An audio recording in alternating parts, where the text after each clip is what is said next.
తగ్గేదలే మీ నర్సే తాతతో రప్ప రప్ప. ఇక మరి మన రపరప వార్తలలో మరి జప్ప ఇలా ఏమున్నది ఏం కథ అరుచుకుందాం. అయితే ఉస్మానియా యూనివర్సిటీ గడ్డ మీదకి పోతా. అక్కడ ఆ సంసారం ఎట్టెట్ట ఉంది ఏంది ఏం కథ అలా చదువుకునే కోయిలాగాలు ఏమంటున్నాయి, మా మనవరాళ్ళు ఏమంటారు, అలా చదువు చెప్పే పంతులు ఏమంటారు, ఆ కథ మొదలు ఏందో ఈయన చెప్తా చూస్తూనే ఉంటారు. నేను 10 ఏళ్ల గడిల పాలనకు అంతం పలికి ప్రజాపాలన ప్రజలు కోరుకున్నారు. ప్రజలు చైతన్యవంతులై కాంగ్రెస్కి పట్టం కట్టిండ్రు.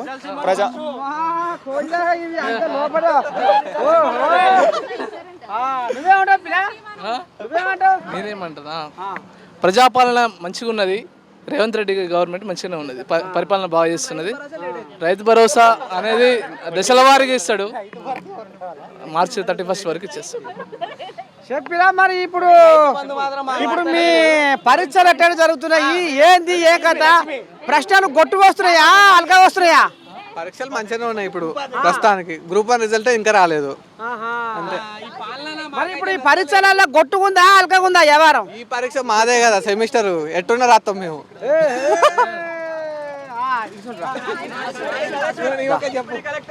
మరి ఎట్లా అసలు ఏంది ఏం కథ ఏం నడుస్తుంది? మరి గతంలో ఎట్లా ఉంది చదువు, ఇప్పుడు ఎట్లా ఉంది చదువు, ఏం చెప్పదలుచుకున్నావు? చదువు అంత అయితే మంచిగా నడుస్తుంది.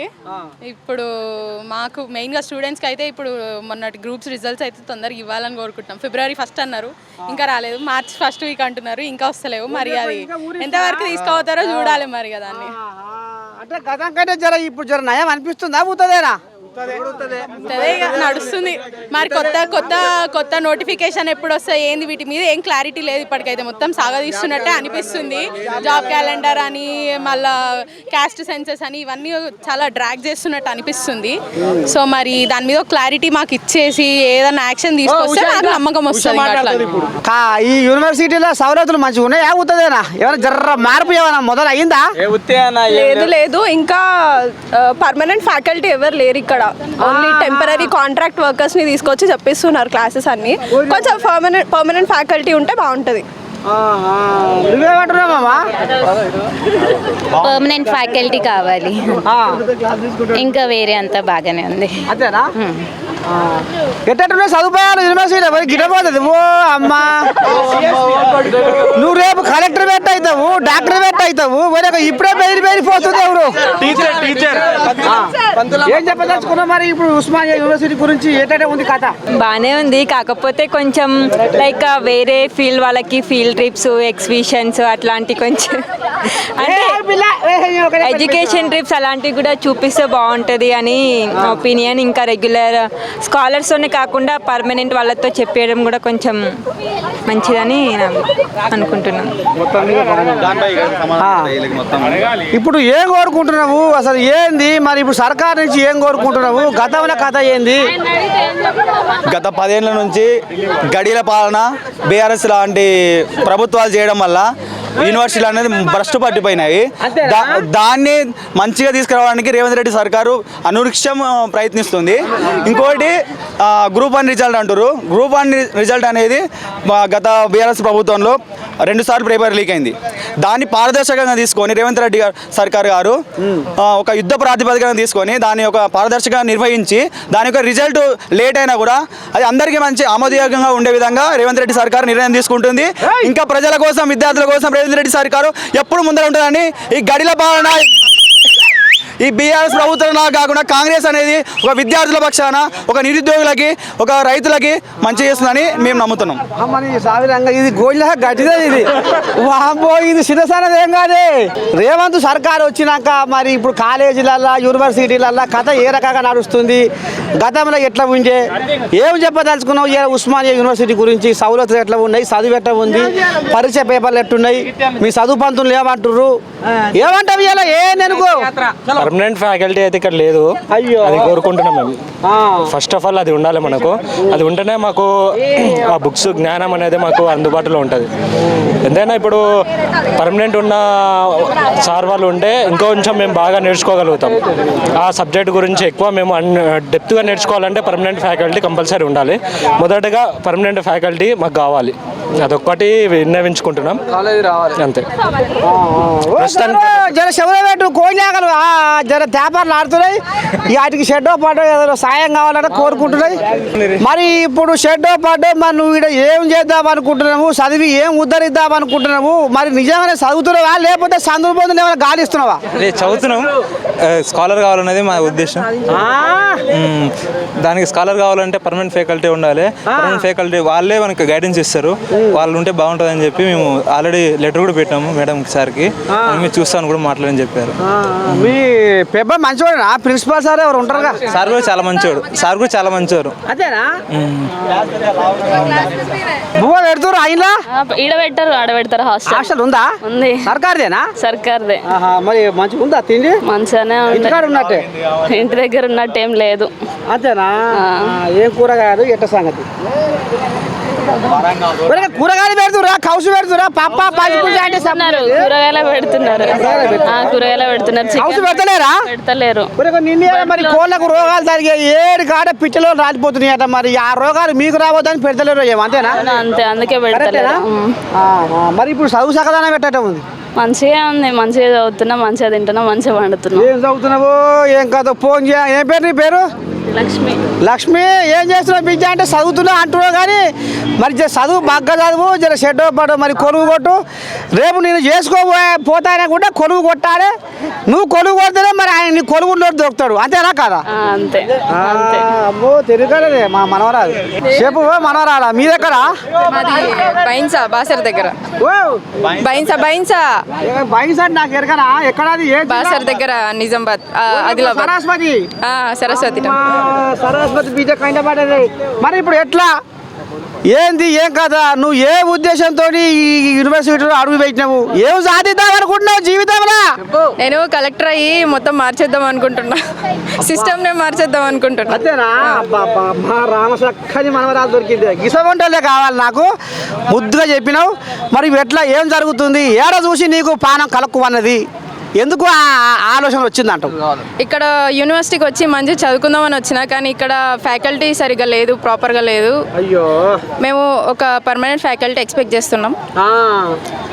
ఫ్యాకల్టీ మంచి హాస్టల్ ప్రొవైడ్ చేశారు, అన్నీ బాగున్నాయి, కానీ ఒక ఫ్యాకల్టీ కొంచెం ప్రాబ్లం అవుతుంది, ఎడ్యుకేషన్కి ప్రాబ్లం అవుతుంది. ఏం పేరు? ప్రత్యూష. ప్రత్యూష. అమ్మా ప్రత్యూష, గో గిట్లా ఉండాలి, గిట్లా కంకణం కట్టుకొని నా గమ్యం అది, నా లక్ష్యం ఇది అని పోవాలి. కానీ వేరే అతరపుత్ర చదువులని ఏం చదువులు గిసబడి చదువులు చదవాలి. ఇక మరి ఈ రకంగా మీరు రేపటి సంది కొనుగోలు చేసి మూత మోగియాలి, మంచిగా ఉండాలి. ఈ దేశ అభివృద్ధికి మీరు భాగస్వామ్యం కావాలని కోరుకుంటున్నాం మీ నర్సయ్య తాత. ఇక మరి ఇంకా కూడా కొన్ని కోళ్ళాగలు గట్టు ఉన్నట్టున్నాయి. కోళ్ళాగలు మా మనవరాళ్ళు ఏమంటారు? ఏం పోతున్నావా బువ్వ? అప్పుడే ఆలైందా బువ్వకు? అట్టనా? మీరు ఈయన ముసలి తింటే గడక పోస్తే తిని వచ్చినా కానీ ఇంకా ఏది లేదు, ఎక్కడ లేదు. బువ్వ పెడతారా మీ యూనివర్సిటీలో? హాస్టల్లో పెడతారు, మా హాస్టల్కి రండి తిని పెడతాం. మరి ఆ బువ్వ ఎట్ట ఉందో సపసప ఉంటే నాకు పోదు నూకుడు. నాకు ఏమైనా జర్ర కౌసు ఉంటేనే కారం తగిలితేనే పోదు లోపలికి. సండే రోజు రండి పెడతాం చికెన్. సండే సరగకుండా చికెన్ సరగకుండా వీడికే కోళ్ళకు మాయ రోగాలు అంటారు. గట్ట పోదాం పాపిలగా. నర్సయ్య తాత ఉస్మానియా గట్ట మీద అడుగు పెట్టి రామసాకని మరి గురువు రామం ఎత్తుకుంటుండు. ఏంది ఏం కథ అంటే మరి పెద్ద మనిషిని మీరు దినం పేపర్లలో టీవీలలో చూస్తూనే ఉంటారు. ఇక నాకు కాశీం సారు కంచె పడంగానే నాకు ఈ పాట గుర్తుకొచ్చింది. ఈ పాట ఎక్కడిదో ఏం కథో అనుకునేరు. నేను రాసిన పాట ఇది. అంటే గురువు ఈ సమాజానికి ఎంతో అవసరము, వెలుగుదారి చూపేటోడు గురువు కాబట్టి అంత పవిత్రమైనది ఈ గురువు కొలువు. మరి ఉస్మానియా యూనివర్సిటీలో పెద్ద మనిషి షరీక్ అయ్యి కాశీం అన్న షరీక్ అయ్యి 2-3 నెలలు అవుతుంది. ఈ సౌలతులు ఎట్లయితే ఉన్నాయి, ఏంది ఏం కథ, షెడ్డో పడో 2 ముచ్చట్లు మీకు ఇలా చెప్దామని వచ్చినా చూస్తూనే ఉండరు మన ఏఎన్ఎన్. శనార్థి సారు, శనార్థి ఎట్ట ఉంది సంసారం? ఉస్మానియా సంసారం ఎట్ట ఉంది సారు? ఉస్మానియా యూనివర్సిటీ చాలా బాగుంది. మీరు ఆర్ట్స్ కాలేజీకి వచ్చారు కనుక ఆర్ట్స్ కాలేజ్ ఇంకా అద్భుతంగా ఉంది. ఈ ఆర్ట్స్ కాలేజీ అంటే ఇదొక సౌందర్యాత్మకమైన కళాఖండం. అట్లాంటి కళాఖండం మన తెలంగాణకి గొప్ప ఆదర్శవంతమైనది. దానితో పాటు ఆర్ట్స్ కాలేజీలో చదువుకున్న వాళ్ళు ప్రపంచంలో పేరెన్నికగన్న గొప్ప గొప్ప వాళ్ళు చదువుకున్నారు ఇక్కడ. పివి నరసింహారావు గారు దేశ ప్రధానమంత్రి, జైపాల్ రెడ్డి గారు ఉత్తమ పార్లమెంటరియన్, ఆ కొండ కూడా ఇక్కడే చదివింది. తర్వాత ఇంకా చాలా పెద్దవాళ్ళు ఇక్కడ చదివారు. ఈ నారాయణ రెడ్డి గారు, సి నారాయణ రెడ్డి గారు, జ్ఞానపీఠ అవార్డు గ్రహీత శ్రీ నారాయణ రెడ్డి గారు ఇక్కడనే చదువుకున్నారు. ఇట్లా ఎంతమంది పేర్లు చెప్పుకోవచ్చు. ఈరోజు కూడా ఇప్పటి వరకు ప్రతిభావంతమైన విద్యార్థులు మా ఆర్ట్స్ కాలేజీలో చదువుతూ ఉన్నారు. ప్రతి సంవత్సరం ప్రభుత్వం ఏ ఎగ్జామ్ నిర్వహించినా అందులో మొదటి 200-300 ఉద్యోగాలు మా పిల్లలకే ఉంటాయి. మొన్న టీచర్లు, లెక్చరర్లు, డిగ్రీ కాలేజ్ లెక్చరర్లు, జూనియర్ అసిస్టెంట్లు అందరు ఇక్కడ చదువుకున్న పిల్లలే ఉద్యోగాలు సంపాదించారు. సో మీరు ఇక్కడికి వచ్చినందుకు మీకు స్వాగతం. అయితే కాకపోతే ఏంటంటే కింద కొన్ని కోళ్ళాగలు మా మనవాళ్ళు ఏదో ఏమో అంటారేమో, నాకేమో రాదా ఫ్యాకల్టీ ఏదో అంటారుగా, అది కొంచెం అంతా జర తకిలీఫ్ అవుతుంది అనేది గుసగుస నిజమేనా? అది మరి ఎట్లా? అది తకిలీఫ్ అవుతుందనే విషయం గుసగుస ఏం లేదు. ముఖ్యమంత్రి గారే చాలా సందర్భాల్లో చెప్పారు. గతంలో ఉస్మాన్ యూనివర్సిటీలో, కాకతీయ యూనివర్సిటీలో, అన్ని తెలంగాణలో ఉన్న విశ్వవిద్యాలయాల్లో 2000 ఖాళీలు ఉన్నాయి, వెంటనే ఫిలప్ చేస్తామని చెప్పారు ఆయన. మొన్న కూడా వీసీలతో మీటింగ్లో కూడా చెప్పారు ఆ విషయము. మొన్న మేము కలిసినప్పుడు, మొన్న 14th నేను మా వీసీ గారు కలిసిన రోజు కూడా వెంటనే నోటిఫికేషన్ ఇచ్చి భర్తీ చేస్తామన్నారు. ముఖ్యమంత్రి గారికి మళ్ళీ ఒకసారి విజ్ఞప్తి చేస్తున్నా, ఇక్కడ ఉన్న ఖాళీలని భర్తీ చేయడంతో పాటు మాకు 1000 కోట్ల బడ్జెట్ ఇస్తే ఈ బడ్జెట్ సమావేశాల్లో చాలా అద్భుతాలు సృష్టిస్తాం మేము.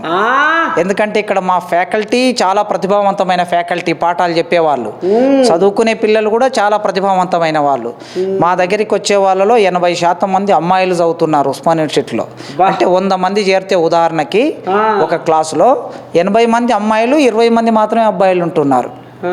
సో వీళ్ళందరూ ఇప్పుడిప్పుడే మొదటి జనరేషన్, అంటే తమ తల్లిదండ్రులు కొద్దిగా చదువుకున్న తల్లిదండ్రులు, ఏమాత్రం చదువులేని తల్లిదండ్రుల కుటుంబాల నుంచి పిల్లలు ఇప్పుడిప్పుడే అడుగు పెడుతున్నారు. వాళ్ళకు నాణ్యమైన విద్య, క్వాలిటీ ఎడ్యుకేషన్ ఇవ్వటం మా బాధ్యత. క్వాలిటీ ఎడ్యుకేషన్ ఇవ్వాలంటే మేము రోజు పాఠం చెప్పాలి. మా టీచర్లు రోజు పాఠం చెప్తున్నారు. పిల్లలు కూడా రోజు క్లాస్కు రావాలి.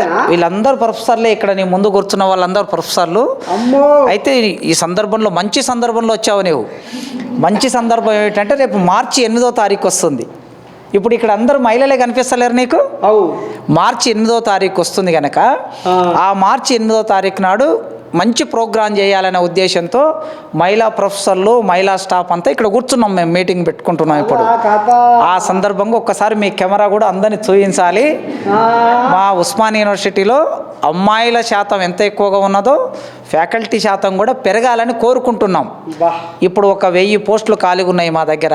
ఆ 1000 పోస్టులు వస్తే అందులో 500-600 మంది స్త్రీలు వచ్చారనుకోండి, ఖచ్చితంగా మీరు ఇంతకుముందు పాట పాడారు, అద్భుతమైన పాట.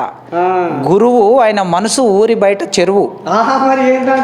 ఊరి బయట చెరువు అంటే ఆ చెరువు ఏ ఆధారం లేని వాళ్ళకు నీళ్ళు ఇస్తుంది, ఏ ఆధారం రైతు పంట పొలాలకి నీళ్ళు ఇస్తుంది, పక్షులు తాగడానికి నీళ్ళు ఇస్తుంది, పశువులు తాగడానికి నీళ్ళు ఇస్తుంది.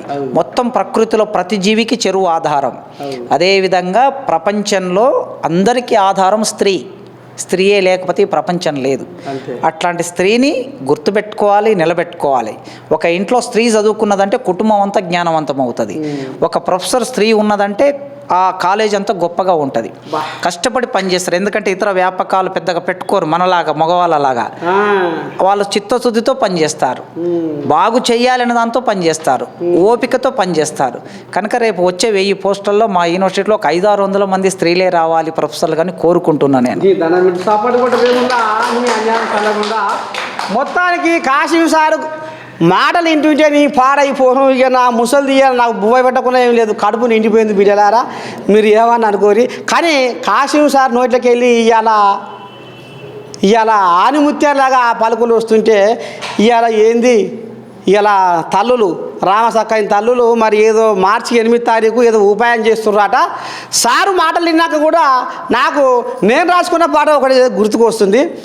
అమ్మేరా ఈ సమస్త జగతికి ఆది మూలము, అమ్మేరా ఈ విశ్వ సృష్టికి ఆరంభము, అమ్మ గూర్చి చెబుట ఎవరి తరమురా, ఆయిల వేల్పును కొలుచుటే ప్రతి ఇంటి వరమురా.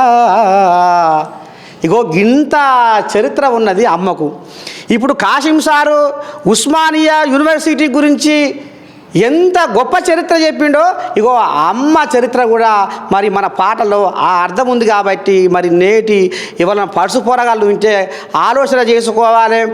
ఆడజన్మ ఎంత మరి ఈ సృష్టికి ఈ మనుగడకు ఎంత అవసరమో సార్ అన్నట్టు స్త్రీ ప్రత్యేకత ఏందో అనేది మరి ఇప్పటికైనా జర తెలుసుకొని మసలుకొని బతకాలని మనస్ఫూర్తిగా నేను కోరుకుంటున్నా. సారు ఇంత మంచి సమయం ఇచ్చినందుకు నిజంగా మాకు ఇలా పండగ లెక్కనే అనిపిస్తుంది, కొండంత పండగ లెక్క అనిపిస్తుంది. ఈ తల్లులో చూస్తుంటే, ఈ రామసక్కని తల్లులో చూస్తుంటే, ఇంతమంది ముందర సారు రేపు ఎట్లా చేద్దాం, ఏంది ఏం కథ అనే దాని మీద మరి బ్రహ్మాండంగా ముందుకు పోవాలి, మీ ప్రోగ్రామ్ సక్సెస్ కావాలని కోరుకుంటున్నా. సారు శనార్థి ఉంటాను. Thank you. ఆ రోజు రావాలి.